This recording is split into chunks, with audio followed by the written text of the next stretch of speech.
américain, c'est pas facile. Il y a une amende à payer. أهلي أكيد إذا عرفوا إنه أنا قلبت من مسلمة لمسيحية فأكيد رح يكون الجزاء تبعي هو الموت يعني. They push me. They will, give me hard time. I was crying. I would go to my on the roof, and I was wondering, asking the Lord, why me? Then some voice in my mind came and says, "Don't think that you are alone. I'm with you always." There are many thousands in the country, live in their villages. They are hidden, they're secret believers, and nobody knows about them. My big brother called me. He asked me, "Are you Muslim anymore?" Here I can't lie. I said no. And he started insulting and you have to come home now and I will call you, I have to kill you and okay, I keep calm. I said okay, God bless you, I will come back. So I came back home. He asked me, "You believe in Muhammad, that he's a prophet?" I said no. He told me, "Take off your glass." He came to beat me. His head stopped here and his knee, he stopped here. He can't. He said he wants to beat me, but he can't. I told him, "Can I do something? And you have right to stop me, but I want to do it." He said, "What?" I just stand and I hug him. He didn't understand that I love them and I have to love them. Even they think that I'm a bad girl and I love them in our case.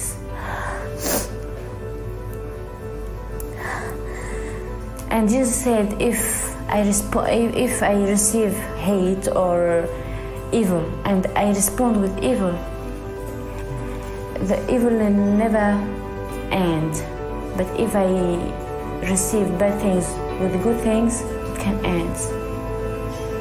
Je disais, mon Dieu, que soit votre volonté, c'est-à-dire. I need prayer to stay strong.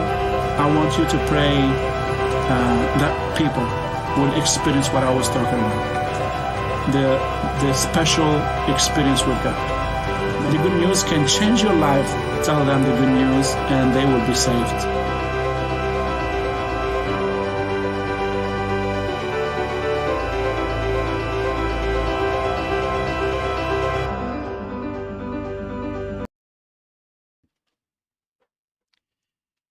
We're in the middle of a series regarding the 7 letters written to the 7 churches in Asia Minor and found in the book of Revelation. And it's on the island of Patmos that Jesus appeared to John with a vision that mapped out the end time. This final book of the Bible is known as the Revelation of Jesus Christ. The book begins by revealing the heart of Jesus for those he's left behind, with 7 letters again to 7 churches along the borders of what we now know as modern Turkey. Revelation chapter 1, verse 10 says, "Suddenly I heard behind me a loud voice like a trumpet blast. It said, 'Write in a book everything you see and send it to the 7 churches in the cities of Ephesus, Smyrna, Pergamum, Thyatira, Sardis, Philadelphia, and Laodicea.'" And as you can see from the map, they fall along the western border of what is now known as Turkey. And in fact, it was a postal route, if you will. It was a Roman road that allowed the various communities to talk with each other, to trade with each other. And along that road, church plants began, starting with the church of Ephesus that Paul visited, and then church plants began again on throughout that road to all of these churches and beyond. Well, not form letters. Each of these letters do follow the same format. There's a recipient. Usually it says to the angel of the church, and then it's followed by the name of that congregation. And there's a recognition of the church's current condition. It'll start out with Jesus saying, I know, or, but I have this against you.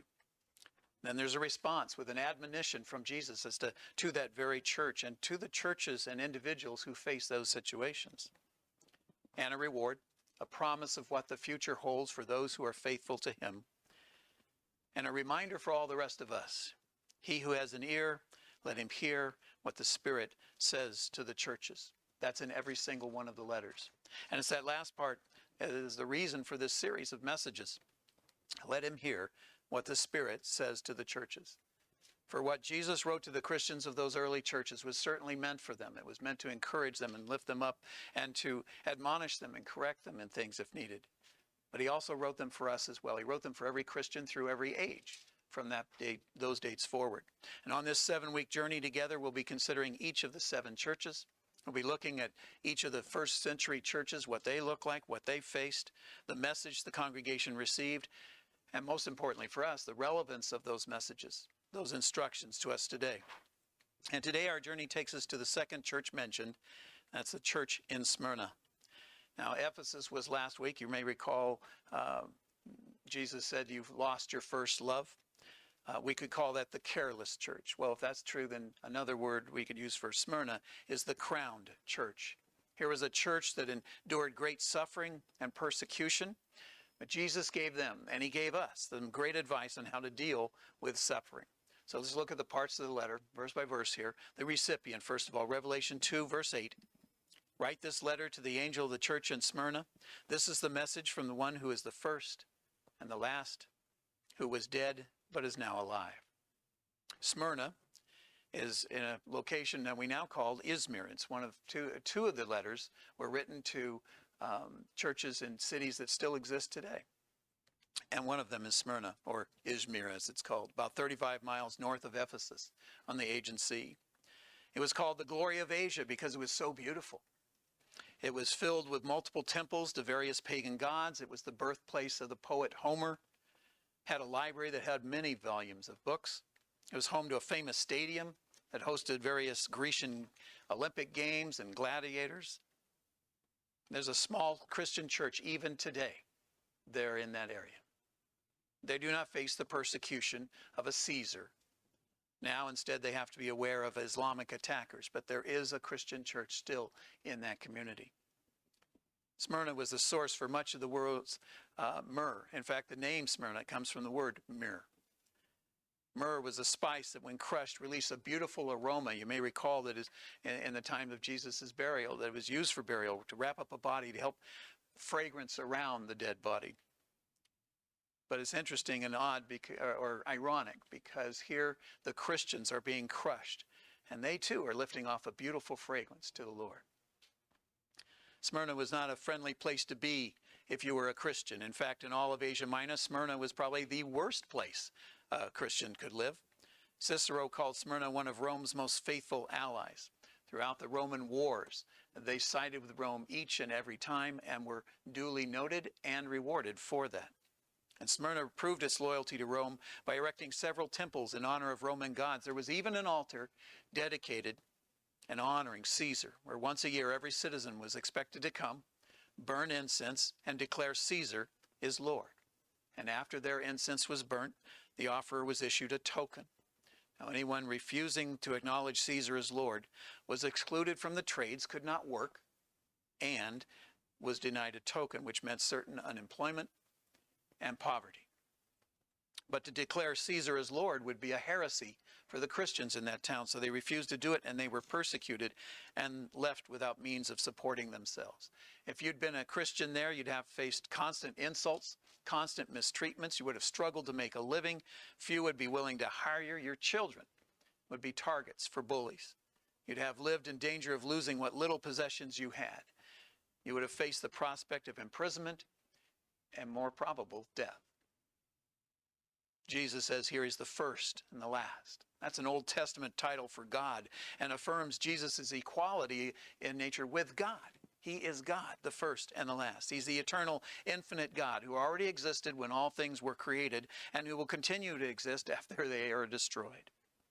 Jesus Christ transcends time and space and all of creation. He said it again at the very last chapter of Revelation, very last chapter of the Bible, Revelation 22, verse 12. Look, I'm coming soon, bringing my reward with me to repay all people according to their deeds. I am the Alpha and the Omega, the first and the last, the beginning and the end. Blessed are those who wash their robes. They will be permitted to enter through the gates of the city and eat the fruit from the tree of life. And now he goes into the recognition portion. Verse 9. I know about your suffering and your poverty, but you are rich. I know the blasphemy of those opposing you. They say they're Jews, but they're not, because their synagogues belong to Satan. Now, all of the 7 churches but one had a praise, and all but 2 had a condemnation. And here we have no condemnation. Ephesus, if you may remember last week, I've seen your hard work, I've seen your patient endurance, but I have this one complaint against you. You've lost your first love. Notice here, however, there's no condemnation at all. There's no condemnation mentioned. Only 2 of the 7 churches, Smyrna, and we'll see later Philadelphia. And ironically, they're also the only 2 churches that exist to this day. It's fair to say the Smyrna was probably not a perfect church. However, God took note of the trials that they continually experienced, commending them for standing firm in the face of real pressure. Jesus first recognizes their works. And even while undergoing intense persecution, they're still faithful to do good works for the Lord and others. And then Jesus says he notices 3 sources of their trouble. First, suffering. The congregation in Smyrna is experiencing suffering, or other translations call it tribulation. And unlike congregations in North America, this congregation truly suffered. The Church of Smyrna had much in common with our sister congregations today that are located in Syria or Afghanistan or Iraq, Iran, Indonesia, the Philippines. Tragically, this congregation may have much in common what will face the church in America someday as well. We in the United States have been spared intense opposition. We don't really know what it means to be persecuted. We call ourselves the persecuted church. But as you saw in that video, we're a far cry from what others in the true persecuted church experience. We read of fellow believers being persecuted, some even to death, but the account somehow seems distant. It seems unreal. Certainly, it should have no impact on us. Sadly, Christians persecuted in Afghanistan and Iraq and Iran and Syria, Saudi Arabia, somehow don't stir us to compassion. The persecution of our brothers and sisters in Indonesia and Pakistan and India, they don't leave us with a sense of sorrow. Have we forgotten the admonition of Romans chapter 5, where it said, rejoice with those who rejoice and weep with those who weep? Secondly, Jesus takes note then of their poverty. He uses a very strong word to speak about poverty. The word doesn't speak of need, as we might consider some in poverty today, but of destitution. It often was used to describe beggars who lived not by their own work, but only by the gifts of others. Perhaps these saints had experienced plundering of what they did own. Christianity was not legally permitted. It was easy for others to take advantage of those who would follow Christ. Property can be plundered, but no one can plunder the soul of the child of God. As the writer of the letter to Hebrew Christians penned that letter, he urges his readers, chapter 10, verse 32, think back on those early days when you first learned about Christ. Remember how you remained faithful, even though it meant terrible suffering.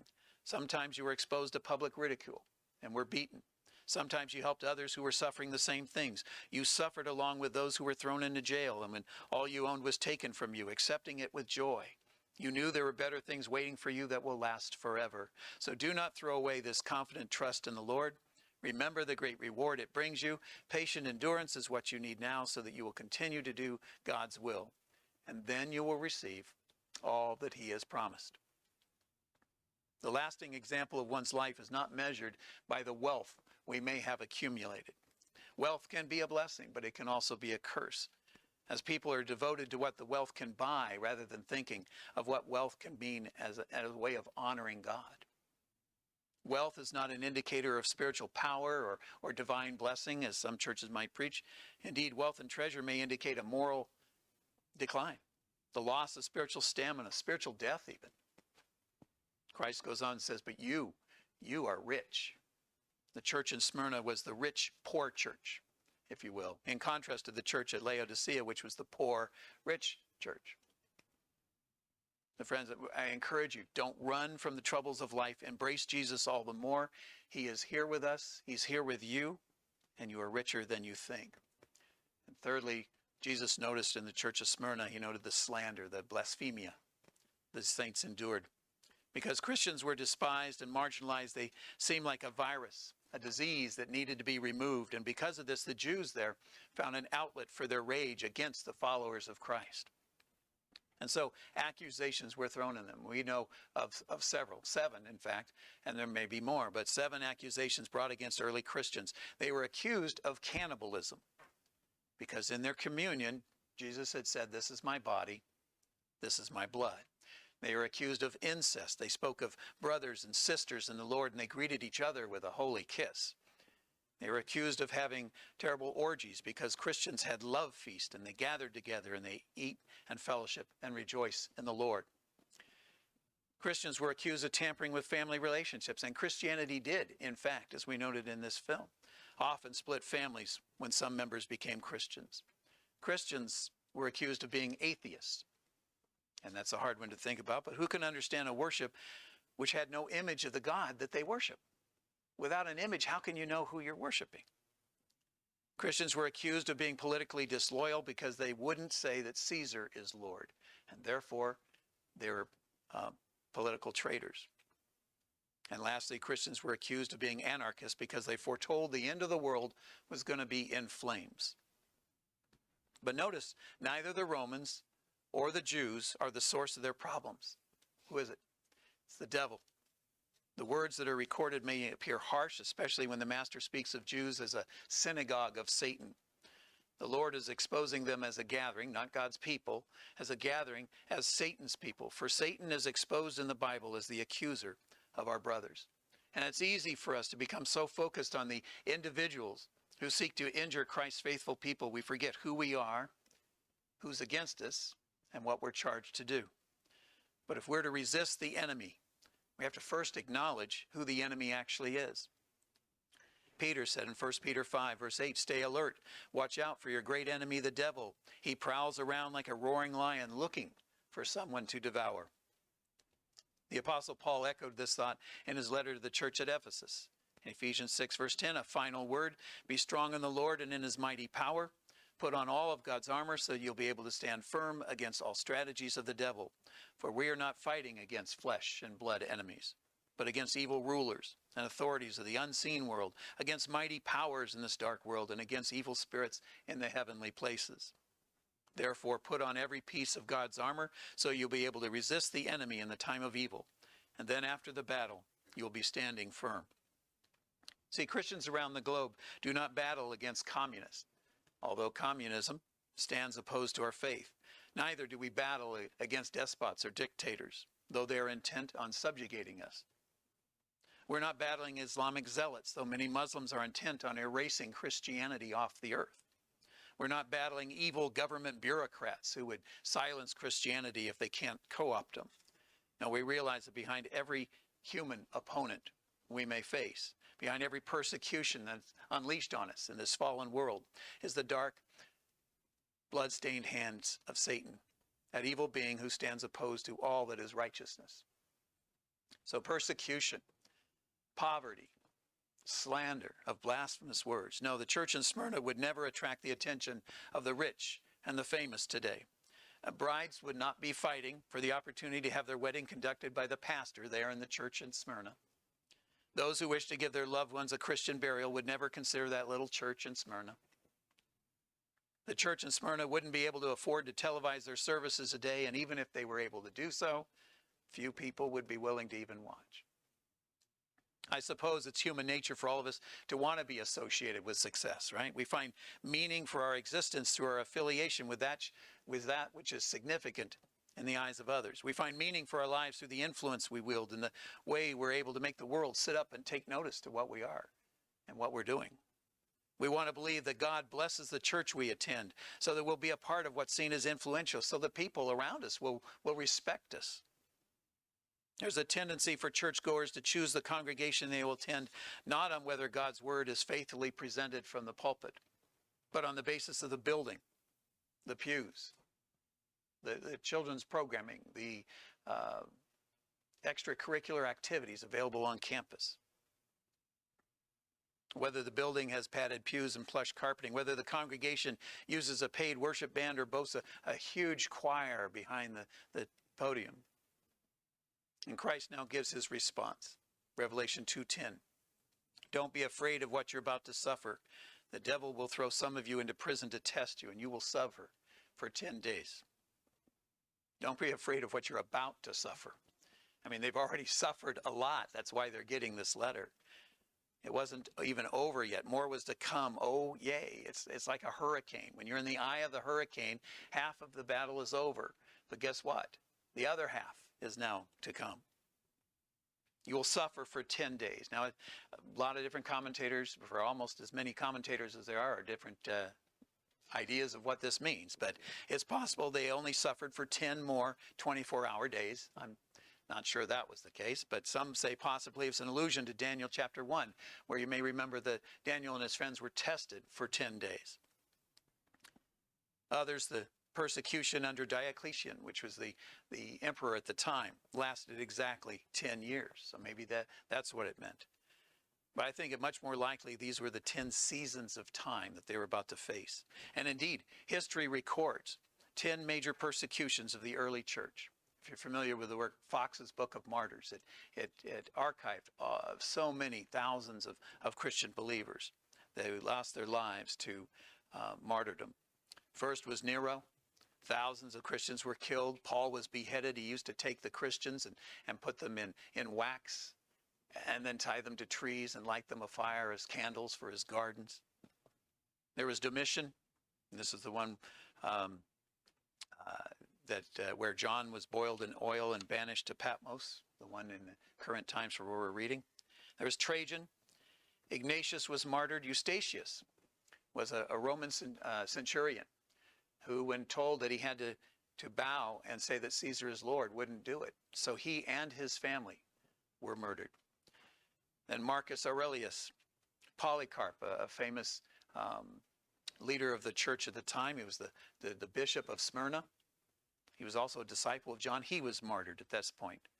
When they put him on the stake, they started to tie him to it, and he said, don't tie me. I'll stay here. I'll stay where I am because I'm committed to this. And they said, look, if you will just renounce Jesus, just say Caesar's Lord, just say those words, Caesar is Lord, and we'll release you. And this was his quote. He said, 86 years have I served him, and he never once wronged me. How then shall I blaspheme my king who hath saved me?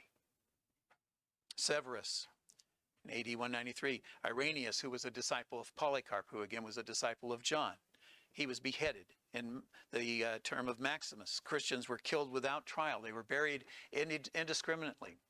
We see images now of some places in the Middle East, for instance, where you'll see entire pits filled with bodies. No names, no services, just filled with bodies. And that's what happened back then. And then Decius, told to sacrifice to false gods or you would be tortured to death, every single one of you. Some even recanted after that torture. And then they were soon to die after that even. Valerian, in Carthage, the city of Carthage, a terrible plague broke out and they blamed it on the Christians. And so there was an edict that all Christians would be put to death that did not partake in the sacrifices to the gods. Aurelian, interesting timing here, on September 22 of 286 AD, so we know the date that it actually happened.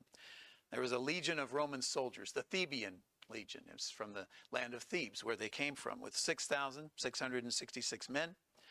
They refused an oath of allegiance, and they refused to swear to exterminate Christians in the land of Gaul. And for that, Aurelian had every 10th soldier executed right in front of all the other soldiers. He asked again, will you swear allegiance? They declined one more time. Again, every 10th soldier was killed in front of them. And again, he asked, will you swear allegiance? Finally, the entire legion was taken out by other soldiers simply because they would swear allegiance only to Jesus Christ as their Lord and Savior. And finally, Diocletian, he had 4 edicts. Those edicts, churches would be destroyed, the scriptures would be burned, leaders would be imprisoned, and the leaders who would not sacrifice suffered extreme torture. So there were 10 periods of time in the Roman Empire where there were all of these persecution from these leaders. Then Jesus mentions the reward. John continues, though, in verse 10. But if you remain faithful, even when facing death, I will give you the crown of life. Now, the church in Smyrna was facing an incredible persecution. People were murdered simply because they were believers, and it didn't stop there. Do you know that more Christians have been killed for their faith in the last 100 years than in all the time since Jesus Christ walked this earth? There's estimated to be 50 to 70,000 Christians in prison in North Korea right now. And the Cornwell College started a study that shows that on average 171,000 Christians are killed for their faith each and every year around the globe. The Olympics were reportedly a big deal to those living in Smyrna, and they knew the winner would be presented with a crown of life. And of course, Christians in Smyrna could never dream of receiving one of these crowns. And yet Jesus is saying all the faithful will receive the crown of life. Throughout the New Testament, there are hosts of crowns that are given to those who are faithful. The crown of glory for the faithful pastor. Crown of righteousness for those who live a godly life. The crown of life for those who are faithful in testing. The crown of rejoicing for those who win people to the Lord. And the incorruptible crown for those who finish their course for the glory of God. So why this suffering? Why do we have to endure all this suffering? Because we live in a world tainted by sin, a world often filled with hate and selfishness, and there's a special hatred for Christ and his church and his people that can only be described as satanic. But there's four types of sufferings in this world that we might experience. And we often ask to have suffering removed from us, but God often allows the difficulty to remain for a specific purpose, a greater purpose, if you will. So there's four types of suffering. First is counterfeit suffering. That's the complainers, the pessimists.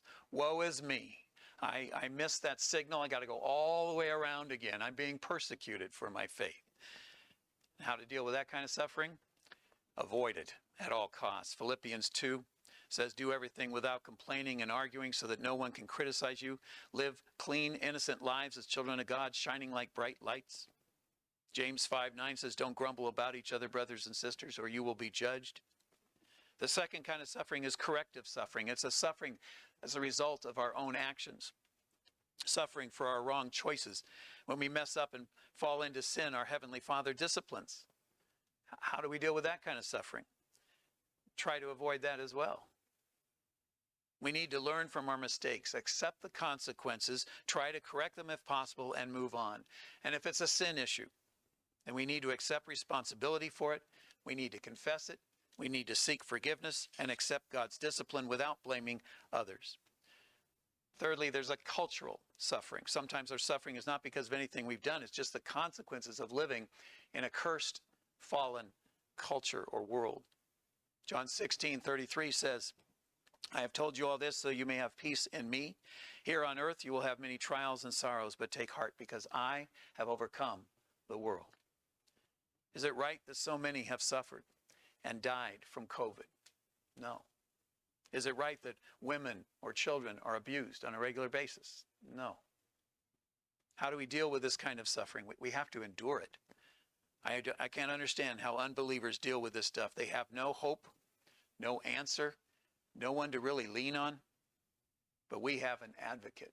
We have an anchor, a source of strength. We have a shield. Jesus knows our pain. He's been there, and he's here for each one of us now. Hebrews 13:4 quotes him saying, never will I leave you, never will I forsake you. See, Jesus never promised to keep us from the storms, but he did promise to keep us through the storms we experience. And fourthly, there's Christian suffering. Suffering because you're a Christian, like the Christians there in the city of Smyrna. Again, this kind of suffering is inevitable for believers. It's a battle out there, whether we realize it or not. And it's a battle we cannot win in our own strength. How do we deal with that kind of suffering? We need to embrace it. That sounds strange, to embrace suffering. But we need to get in there and fight in his strength and in his armor. We need to fight the good fight. I read of a woman who had grown up in the old Soviet Union. And in a Christian conference, she shared the faith of Russian Christians during those dark and bleak days. She described the terror as the believers met for worship, the dangers inherent in gathering in the forest to pray, to sing and hear a passage or read a message from the Word. Every wedding, every birthday, every funeral became an occasion to declare the message of Christ. She spoke of the cost that so many paid, even to the point of losing worldly possessions and incarceration that included hard labor. And then she shared the most amazing words of all as the tears were streaming down her face. I miss it so much. How could anyone miss such opposition, such danger, such pressure? How could she miss all that? And the woman continued, because the prayers were so real and the worship was so sincere. There was the answer. She didn't miss the persecution. She missed the spiritual life of the church that was involved at that time. She concluded by saying that much of what she observed, sadly, of the life of the church here in North America was artificial, lacking sincerity, too often a mere ritual that's offered up without any passion whatsoever. Sadly, I believe she was speaking a truth few of us are prepared to hear, but must hear. We're to live our lives more abundantly no matter what the devil might send our way. And then Jesus follows up with his reminder to all of us. Revelation 2:11, anyone with ears to hear must listen to the Spirit and understand what he's saying to the churches. Whoever is victorious will not be harmed by the second death. Praise God. The first death is a physical death, separates the soul from the body. But the second death is a separation of the soul and spirit from the presence of the Lord forever. Further on in Revelation 26, it says, blessed and holy are those who share in that first resurrection. For them, the second death holds no power, but they will be priests of God and of Christ and will reign with him 1,000 years. To the church in Smyrna, to believers everywhere, including us here at Maranatha, Jesus is saying, don't give up. Hang in there. This too shall pass. And most importantly, the future will be infinitely better than the present is right now. Let us pray.